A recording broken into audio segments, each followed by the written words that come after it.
En este programa, recorreremos 150 años de historia natural.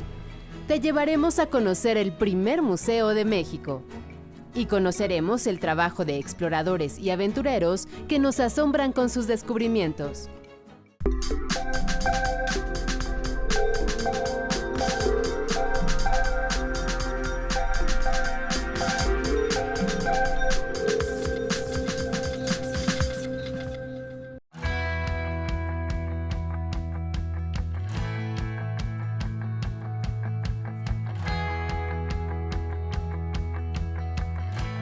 Bienvenidos a Factor Ciencia, soy Lucía Vázquez y en esta ocasión nos encontramos en un espacio increíble del Centro Histórico de la Ciudad de México. En este recinto se fundó el primer museo del país. Antes fue empleado como Casa de Moneda, Correo, Suprema Corte de Justicia y hoy es el Museo Nacional de las Culturas del Mundo. Esta ocasión estamos visitando porque vamos a disfrutar de una exposición 150 años de historia natural en México, un homenaje en el 150 aniversario de la Sociedad Mexicana de Historia Natural, la segunda agrupación científica más antigua del país. No se lo pueden perder, esto es Factor Ciencia, comenzamos.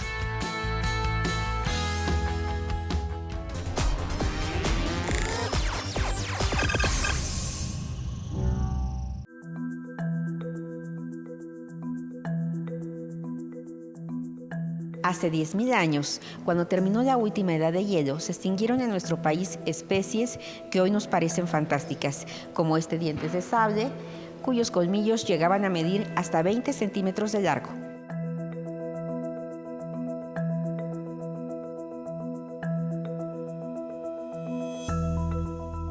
Bueno, la megafauna, que básicamente son estos grandes mamíferos de media tonelada, de 1 tonelada, ¿no? Que incluyen mamuts, mastodontes, gonfoterios, perezosos gigantes, armadillos gigantes. Habitaron en muchos de los continentes, sobre todo en el Pleistoceno. Y el Pleistoceno se caracterizó por estas grandes glaciaciones, los grandes fríos, cambios en la Tierra y entre ellos hacia el final, hace 10.000 años, todos estos animales vivían en México, vivían en Estados Unidos, en Canadá. Los seres humanos colonizan desde África, Asia, Europa, Australia, y el último continente colonizado es precisamente América, y cuando llegan, bueno, está ocupado por la megafauna.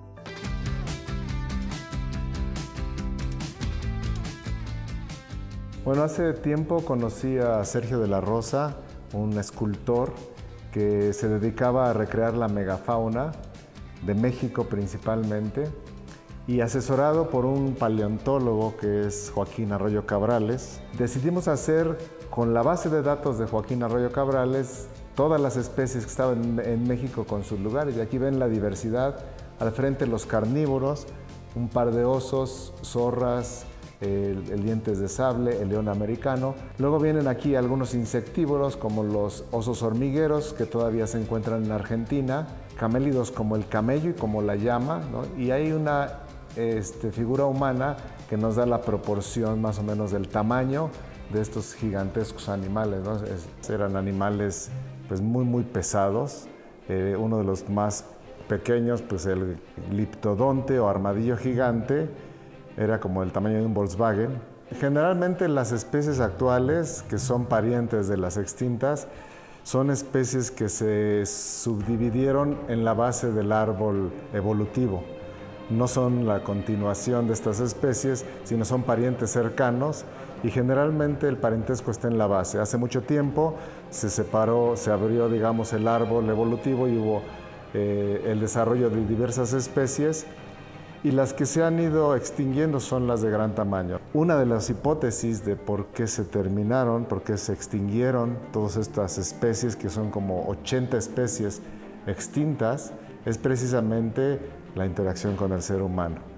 Hay otras hipótesis que nos hablan del cambio de clima, y también puede haber habido enfermedades, y no se excluyen, ¿no? No son excluyentes, pueden haber sido combinaciones.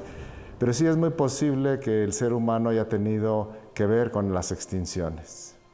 En México podríamos decir los grandes sobrevivientes son los bisontes, que todavía tenemos en el norte de México, y en el sur son los tapires, son los de los mamíferos de mayor tamaño que quedan de estas épocas de la edad de hielo.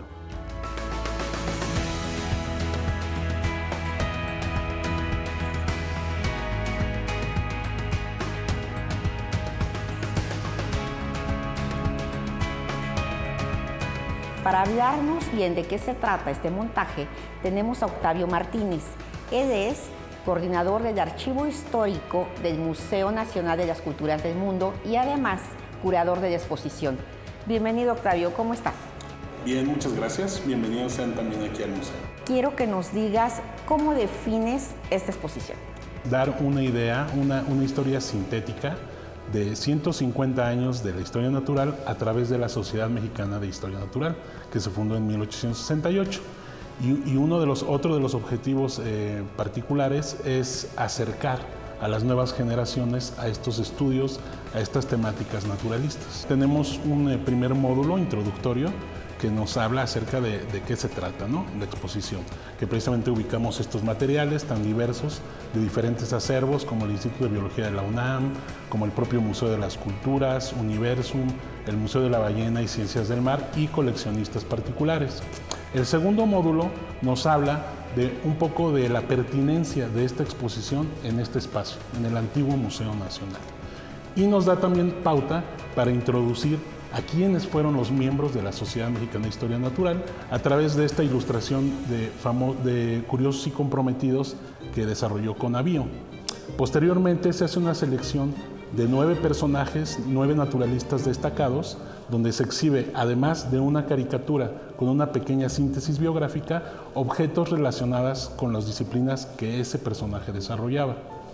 Inmediatamente después pasamos a una recreación, una aproximación histórica a lo que eran los gabinetes antiguos durante el siglo XIX, que es una parte muy vistosa donde tenemos una gran selección de piezas, muy diversa y es una de las partes que más ha gustado al público en general. Y finalmente tenemos un módulo en el que se desarrollaron diferentes temáticas que tienen que ver con la sociedad actualmente y que se plasman a través de disciplinas como el arte, como la ciencia, como la música. Y ahí es donde podemos encontrar precisamente pinturas, acuarelas y otras formas en las que la sociedad se relaciona con los estudios naturalistas. Tú eres el curador de la exposición. ¿Cuál fue tu trabajo? Bueno, pues primero hacer el desarrollo, un listado de piezas, qué era lo que íbamos a tener, un poco informarnos con otras instituciones que nos podían facilitar para esta exposición. Una vez que teníamos conocimiento de más o menos cuáles eran los contenidos que iba a tener, pues organizarlas en estos módulos temáticos, junto también con la información que teníamos que se relacionaba con las piezas y redactar también parte de las cédulas temáticas, de las cédulas de objeto y un poco también intervenir junto con los museógrafos en la disposición de los objetos en la propia exposición. Octavio, ¿qué te parece si nos llevas a realizar el recorrido? Tú nos guíes. Claro que sí. Bueno, pues vamos.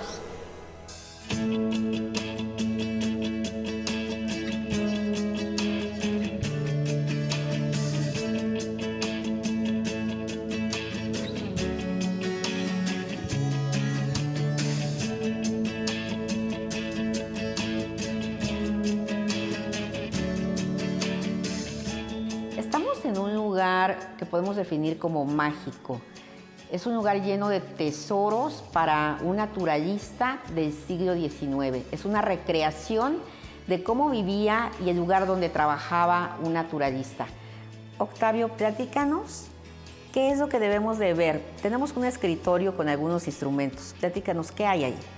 Bueno, tal como lo mencionaste, es como un viaje al pasado, una recreación histórica, una ambientación de un gabinete antiguo del siglo XIX, principios del siglo XX, cuáles eran sus materiales de trabajo, sus objetos, incluso cómo trabajaban, porque en el escritorio se trató de hacer esta ambientación y dejar los objetos tal como dispondría en una sesión de trabajo un naturalista en esa época.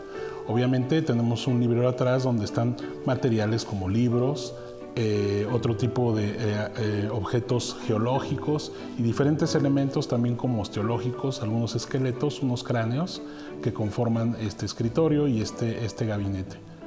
A un costado del librero, en el gabinete, encontramos un esqueleto que actualmente pertenece a la Dirección de Antropología Física del Instituto Nacional de Antropología e Historia y que nos lo prestó para esta muestra. Ahora, el interés histórico de este objeto es que perteneció a Nicolás León, que puede ser considerado como el padre de la antropología física en México. Él fue maestro del antiguo museo, donde ahora se aloja este Museo Nacional de las Culturas del Mundo. También podemos encontrar unos fósiles de mamut. ¿De dónde provienen? En un anaquel que también podemos encontrar en el gabinete, tenemos en la parte baja 2 defensas que son de mamut prehistóricos, son auténticas, así como un fémur. Estas piezas pertenecen una al Museo Nacional de las Culturas del Mundo y las otras 2 pertenecen al área de prehistoria del Instituto Nacional de Antropología e Historia. Estamos hablando que son de esta megafauna que vivió hace 10,000 años aquí en México. Cuando vemos esta recreación, este espacio, como que se nos antoja ser naturalistas. ¿Cuál es la importancia que tuvieron los naturalistas en México? Evidentemente, en un principio, la importancia era registrar qué era lo que había, cuál era la diversidad existente en el territorio mexicano. Entonces, esta idea era ir descubriendo, ir registrando lo que tenía el país. Yo creo que actualmente incluso siguen existiendo estas políticas, estas iniciativas para que se sigan registrando estos descubrimientos, pero también ya es la preservación, el cuidado que se debe tener de la naturaleza.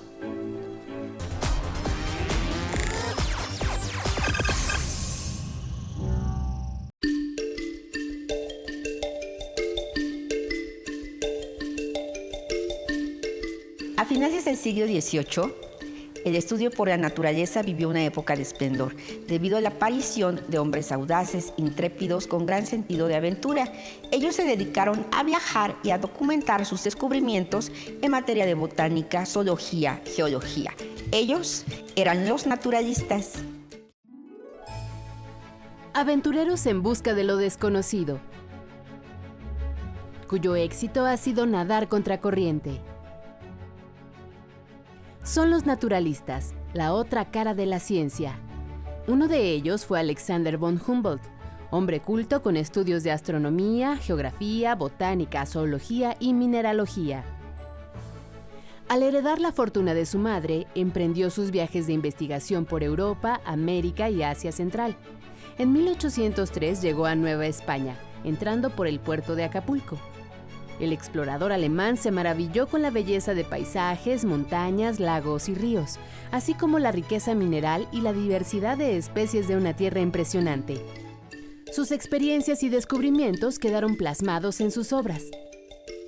Inspirado y fascinado por el trabajo de Alexander von Humboldt, en 1831, un joven inglés de 22 años llamado Charles Darwin se embarcó por 5 años en la travesía de su vida. A bordo del Beagle visitó África, América del Sur y Oceanía. A pesar de ser un trotamundos inexperto, su agudo sentido de la observación lo llevó a realizar numerosas anotaciones y dibujos sobre formaciones geológicas, fósiles, fauna y flora, además de capturar algunas especies. En 1859 publicó una polémica obra para la época, El origen de las especies, en la que reveló su teoría de la evolución, señalando que todas las especies, incluyendo el hombre, tenemos el mismo ancestro en común. Un caso especial es José María Velasco, uno de los más grandes pintores mexicanos. En 1855 se matriculó en la Academia de San Carlos. Poco tiempo después ingresó a la Academia de Medicina, donde cursó botánica, zoología y anatomía. Estudió arte de la misma manera que ciencia. Más que pintar a campo abierto, realizaba expediciones, dibujando y documentando todo lo que veía. Fue ilustrador científico en La Naturaleza, publicación de la Sociedad Mexicana de Historia Natural, integrada por los científicos más importantes de la época. Con el tiempo, ocupó varios cargos en esa sociedad.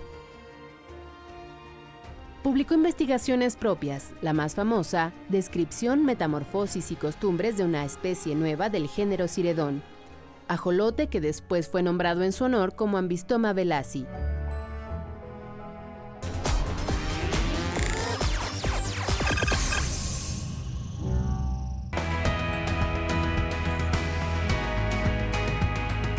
Este edificio, que hoy alberga el Museo Nacional de las Culturas del Mundo, ha sido testigo de varias etapas históricas en la vida de nuestro país, desde la época precolombina hasta nuestros días.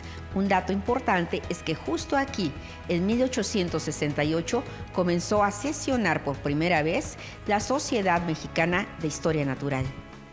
Bueno, actualmente es el Museo Nacional de las Culturas del Mundo, pero tiene una larga historia que nos remonta hasta la época prehispánica. En la época prehispánica, en este territorio se ubicaban las antiguas residencias de Moctezuma. Ahora, algunos historiadores, como Antonio León y Gama, presumen que como casas nuevas de Moctezuma, algunas tuvieron, en particular esta, la que se ubicaría aquí, la función de estos lugares donde el emperador hacía como una especie de retiro, y la función de estos retiros era recibir estos malos presagios. Incluso se cree o se presume, hipotéticamente, que aquí es donde él pudo vislumbrar el presagio que predecía la caída de la antigua Ciudad de México Tenochtitlan. Posteriormente, en la época colonial, con el proceso de conquista, pasaron a manos del conquistador Hernán Cortés. Este, a su vez, las heredó a su hijo, a Martín Cortés, quien también las vendió a la corona, y posteriormente se construiría la Casa de Moneda del Virreinato. Una casa de moneda que produjo la mayor parte de la moneda que circulaba en el mundo, moneda de plata en el siglo XVIII, era producida aquí. A partir de 1865, cuando lo decreta el gobierno de Maximiliano, este espacio nunca dejaría de ser museo. Después del establecimiento del museo aquí en 1865, todos estos intelectuales que colaboraron con el régimen de Maximiliano, evidentemente ya no eran bien vistos. Entonces muchos de ellos tuvieron que exiliarse, algunos otros fueron encarcelados. Entonces, en ese momento histórico, realmente cuando Juárez toma el poder y nombra a los funcionarios de instrucción pública, de educación, encargados de los museos, se tuvo que echar mano de otro grupo de intelectuales. Ellos, cuando empiezan a ocupar los cargos aquí en el museo, profesores de botánica, de zoología, de geología, tienen esta iniciativa de fundar una sociedad. Entonces, en septiembre de 1868, ellos finalmente le dan formalidad al surgimiento de la sociedad y sesionaban en un salón del Museo del Entresuelo de este edificio. El Museo Nacional de las Culturas del Mundo evidentemente está destinado a mostrar, a sensibilizar, a acercar a la gente a la diversidad cultural del mundo. Para esto tenemos algunas salas permanentes, como la sala de Japón, la sala de Corea, la sala de China, de Mediterráneo, Egipto, Grecia, Roma.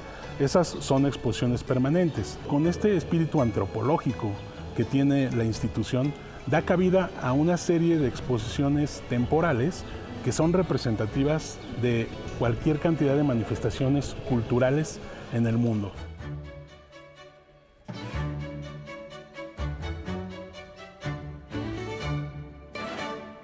Pues Octavio, te agradezco mucho, te agradezco que hayas sido nuestro guía en esta magnífica exposición, realmente es espléndida, es algo que tenemos que venir a ver no solamente una vez, sino varias. Muchísimas gracias por recibir a Factor Ciencia. Gracias a ustedes por haber venido.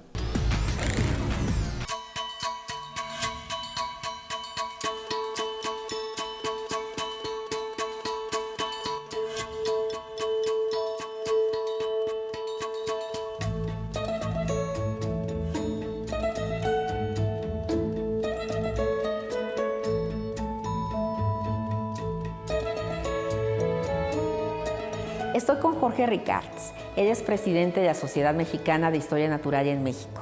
Jorge, bienvenido a Factor Ciencia. Muchas gracias, Lucía. Encantado de estar aquí. Ya son 150 años de esta sociedad. Y bueno, son parte de la historia científica del país. ¿Cuáles serían las aportaciones más importantes? La Sociedad Mexicana de Historia Natural pues fue la génesis de las sociedades científicas de México, que hoy en día hay muchas, afortunadamente, ya muy especializadas en temas de ciencia, botánica, zoología y dentro de eso, dentro de sus diferentes ramas. Pero la Sociedad Mexicana de Historia Natural pues fue la base, fue esa sociedad que reunió a los naturalistas y científicos de ese siglo XIX, donde la ilustración llega a nuestro país, y nuestro país pues, no se queda atrás, inmediatamente reacciona ante esta sed de saber que se dio en el mundo durante ese siglo. Y a partir de ahí empieza una formalización de la investigación que después lleva a la creación del Instituto de Biología, que ahora está en la UNAM, a los museos de historia natural que tenemos hoy en día. Y por otro lado, personajes como sus fundadores, ¿no? El doctor Villada, entre otros José María Velasco, desde su perspectiva artística. Y ahora, en este siglo XXI, ¿hacia dónde va la Sociedad Mexicana de Historia Natural? ¿Cuál es el rumbo a elegir? Despertar a ese naturalista que todos tenemos adentro, a través de darnos cuenta de que nuestra vida diaria está rodeada de naturaleza. Desde que vamos al mercado, desde que vamos a la central de abastos y vemos la diversidad enorme de frutos, de legumbres, de flores que tenemos al alcance, no nos damos cuenta, pero esa naturaleza ya la traemos desde nuestra dieta, ¿no? Y el resaltarla a través de pues, manifestaciones como el arte, por ejemplo, la sociedad, manteniendo su carácter científico, busca impulsar que la gente joven de cualquier edad, a través de manifestaciones como el arte escultórico, pictórico, etcétera, pues encuentre un espacio donde se manifieste. Mucho es esa idea, y también impulsar la ciencia ciudadana. Nuestro país es tan rico en especies que sería imposible que solo un grupo de científicos especializados logren describir todo o identificar dónde está todo. La única manera de hacer eso es que todos como ciudadanos nos involucremos. Y ahora ya tenemos el tema de ciencia ciudadana con Naturalista, con Haber Aves, donde cualquiera de nosotros con una cámara en un teléfono, y que ya todos traen sistemas de geolocalización, posicionamiento, podemos contribuir a datos de dónde se encuentran ciertas especies, fotografiándola y subiéndola a estas plataformas. Y también, por supuesto, lanzando un mensaje de que no perdamos nuestra riqueza natural. Se encuentra amenazada por nuestro propio proceso de consumo y producción del ser humano, y México debe de ser un país de vanguardia en la protección y conservación de nuestros recursos, porque como he dicho en otros momentos, perder nuestra naturaleza, nuestra biodiversidad, es perder nuestra identidad y por ende nosotros mismos. Te agradezco muchísimo, Jorge. Muchísimas gracias por estar aquí en Factor Ciencia. Muchísimas gracias, Lucía, y gracias a todos. Hasta luego. Continuamos.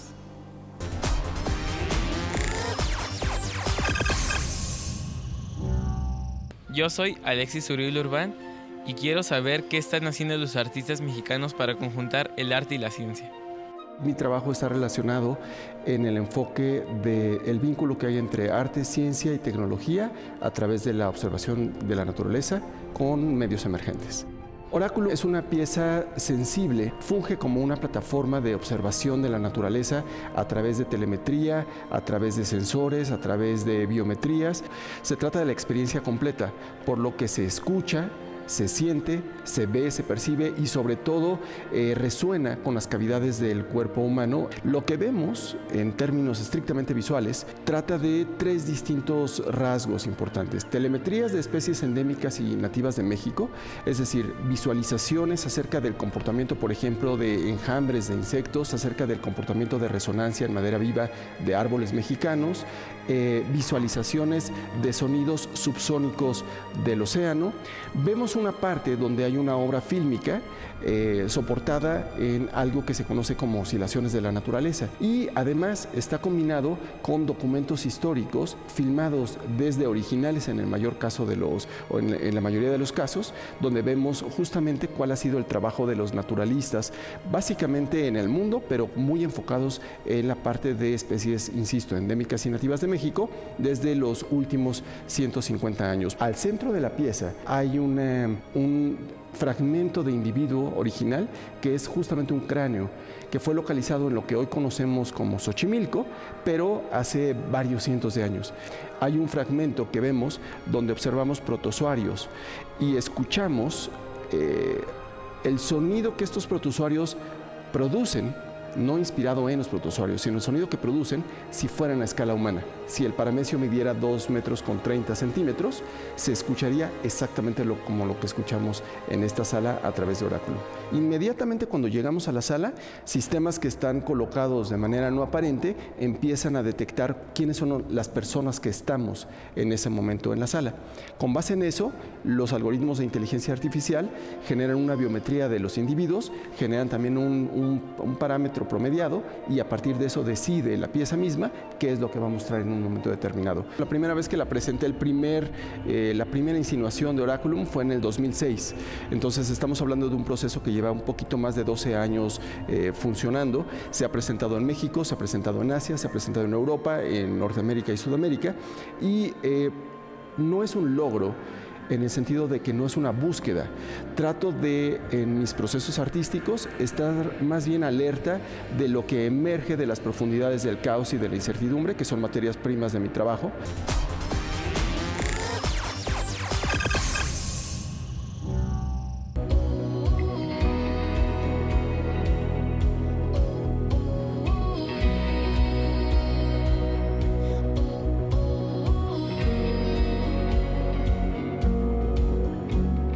Espero que hayan disfrutado de este programa realizado en el Museo Nacional de las Culturas del Mundo, donde pudimos disfrutar de la exposición 150 años de historia natural en México, muestra que está abierta al público hasta enero de 2019.